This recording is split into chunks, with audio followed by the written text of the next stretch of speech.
அனைவருக்கும் மகளிர் தின வாழ்த்துக்கள். 4 நாளா ஒரு குழந்தையை காணோம்.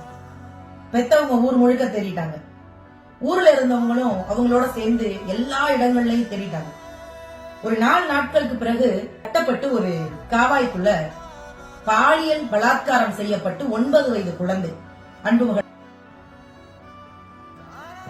பாரதி தான் சொல்லுவான், பாதகம் செய்வோரை கண்டால் பயம் கொள்ளலாகாது பாப்பா, மோதி மிதித்து விடு பாப்பா, அவன் முகத்தில் உமிழ்ந்து விடு பாப்பான்னா.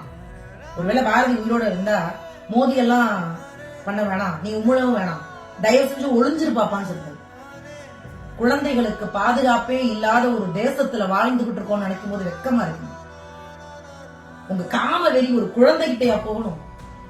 அந்த குழந்தைக்கு முதல்ல காமம்னா என்னன்னு தெரியுமா?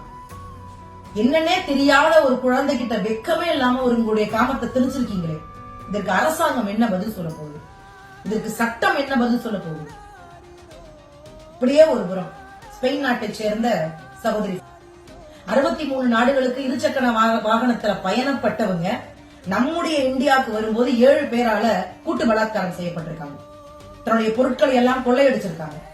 அவர்களுடைய மோட்டிவ் அந்த பொருட்களை கொள்ளையடிக்கிறது இல்ல, கற்பழிக்கிறது தான். நாங்கள் வெளிநாடுகளுக்கு போய் எங்களுடைய தேசத்தை பத்தி பெருமையா பேசுறோமே, இனிமே இந்த முகத்தை வச்சுட்டு பெருமையா பேச முடியும்? இந்த சட்டம் எப்பொழுது எங்களுக்கான சட்டமாக மாறும்? 2 பேரை நிர்வாணப்படுத்தி கூட 1000 ஆண்கள் வரும் வந்து அந்த 2 பேரை பாலியல் பலாத்காரம் செய்யும் போது நாங்க அமைதியா தான் இருந்தோம். தன்னுடைய காதலன் தானே நம்பி போனப்ப நண்பர்களோடு கூட்டு பலாத்காரம் செய்தப்ப பொள்ளாச்சி விஷயத்திலே அமைதியா தான் இருக்கும். அபார்ட்மெண்ட்ல பக்கத்து வீட்டுல இருக்கிறவன் தானே நம்பி விட்டு அந்த குழந்தைய வன்புணர்வு செய்யும் போதுமே அமைதியா தான் இருக்கும். எங்களால என்ன செய்ய முடியும்? நாங்க சட்டம் இயற்றப்போம். எங்களுக்கு என்ன தெரியும்? மிஞ்சி பிஞ்சி போனா சமூக ஊடகங்கள்ல ஒரு பெண் குழந்தையினுடைய தாய கதற மட்டும்தான் முடியும். எப்பொழுது இந்த சட்டம் பெண்களுக்கான சட்டமாக மாறும்? தொடர்ந்து கற்பழிப்பு, அப்படியே ஒரு பக்கம் சமூக ஊடகங்கள்ல ஏதோ ஒரு புகைப்படமோ ஏதோ ஒரு பெண்கள் ஏதோ ஒரு விஷயம் பண்ணா வார்த்தைகளால் கற்பழிக்கக்கூடிய ஒரு கூட்டம் இருக்கு. இவர்களுக்கு எப்பொழுது தண்டனை கிடைக்கும்? இந்த நாடு எப்பொழுது பெண்களுக்கான நாடா மாறும்? எந்த பக்கம் திரும்பினாலும் பெண்களுக்கான கொடுமைகள் நடந்துகிட்டே இருக்கு. அது குறிப்பாக இப்பொழுது இல்ல, சமீப காலமாகவே அதிகமாக நடக்கக்கூடிய பெண் குழந்தைகளுடைய பாலியல் கொடுமை. நிறைய பேரு கமெண்ட்ல சொல்லிட்டே இருப்பாங்க, அவர்களுக்கு மரண தண்டனை கொடுங்க. எப்பொழுது இந்த சட்டம் அது இயற்றும்? சட்டம் ஒரு இருட்டறைன்னு சொன்னது உண்மையாவே போயிருமோங்கிற பயம் எல்லா பெண்களுக்குமே வந்துருச்சு.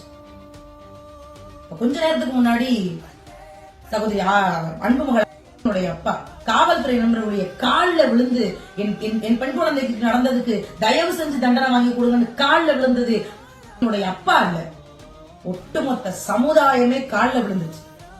கேவலம் இது. தயவு செய்து பெண்களுக்கு பாதுகாப்பு கொடுங்க. இந்த மாதிரியான ஒரு விஷயங்கள் நடக்கும் பொழுது சட்டப்படி அவர்களுக்கு மரண தண்டனை கொடுங்க.